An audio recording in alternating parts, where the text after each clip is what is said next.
इस वीडियो में हम एक छोटी सी कहानी सुनेंगे। जब कान्हा की गैया रूठ गई। वृंदावन में रोज की तरह सुबह की शुरुआत बेहद खूबसूरत थी।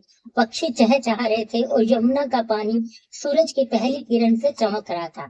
हमारे नटखट श्री कृष्ण अपनी सखाओं सुदामा, मनसुख और मधुमंगल के साथ अपनी अपनी गैया चराने के लिए निकुंज वन की ओर निकल पड़े। कान्हा के पास बहुत सारी गायें थी, लेकिन उनको उसमें से एक गोपी गाय जिसका नाम गौरी था, वह कान्हा को सबसे प्यारी थी। गौरी बिल्कुल दूध जैसी सफेद थी और उसकी आंखें बहुत बड़ी बड़ी और करुणामय थी। मधुमंगल को भूख लगी। दोपहर के समय सभी ग्वाले एक घने बरगद के पेड़ के छांव में बैठे थे। मधुमंगल ने अपना पेट फैलाते हुए कहा, कान्हा, बड़ी जोर से भूख लगी है। मैया ने जो माखन, मिश्री और पूरियां दी है, चलो सब अपने मिलकर खाते हैं। सबने अपना अपना भोजन निकाला और हंसी मजाक करते हुए खाना खाने लगे। भोजन के बाद सुदामा बोला, कान्हा, अब जरा अपनी मुरली मुरली के तान तो सुनाओ, उसके बिना तो वन भी सुना लगता है। कान्हा ने मुस्कुराते हुए अपने कमर से बांसुरी निकाली और उसे होठों से लगा लिया। जैसे ही बांसुरी की तान शुरू हुई, पूरा वन मंत्र मुग्ध हो गया। वन की सभी गायें चढ़ना छोड़कर कान्हा के चारों ओर आकर खड़ी हो गई।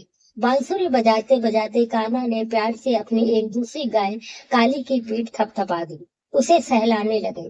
बस यह देखकर पास खड़ी गोरी का दिल टूट गया। उसे लगा कि कान्हा अब उससे ज्यादा काली को प्यार करते हैं।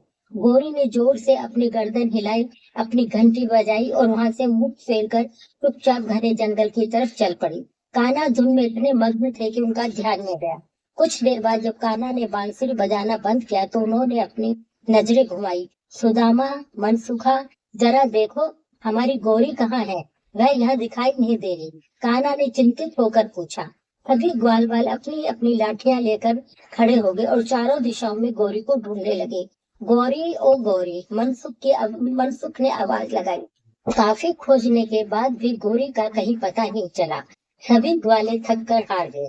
तब कान्हा समझ गई कि गौरी कहीं खोई नहीं है, बल्कि वह उसे रूठ गई है। कान्हा मुस्कुराए और सीधे जंगल के उस कोने की तरफ बढ़े जाए। एक फुट झाड़ी के पीछे गौरी अपना मुंह पाकर खड़ी थी। कान्हा उसके पास पहुंचे और धीरे से उसके गले में हाथ डालकर बोले, अच्छा तो गौरी मैया यहाँ चुप कर बैठी है, तुम मुझसे रूठ गई हो क्योंकि मैंने काली को सहलाया। गौरी ने अपनी आंखें फेर ली और जोर से सांस छोड़ी, जैसे कह रही हो, हाँ मैं बात नहीं करूंगी। ग्वाले भी पीछे पीछे वहां पहुंच गए और यह नजारा देखकर हंसने लगे। कान्हा ने अपने हाथ में रखी माखन मिश्री गौरी के मुंह के पास लगाई और बोले, गौरी, तुम जानती हो कि तुम मुझे सबसे प्यारी हो। तुम्हारे दूध का माखन खाए बिना तो कान्हा की सुबह भी नहीं होती है। कान्हा का इतना प्यार और मीठी बातें सुनकर गौरी का गुस्सा पल भर में पिघल गया। उसने प्यार से कान्हा के हाथ को चाटना शुरू कर दिया और अपना सिर कान्हा के कंधे पर रख दिया। शाम ढलने लगी थी। आकाश में लालिमा छा गई थी। कान्हा ने एक बार फिर अपनी बांसुरी पर घर लौटने की तान छेड़ी।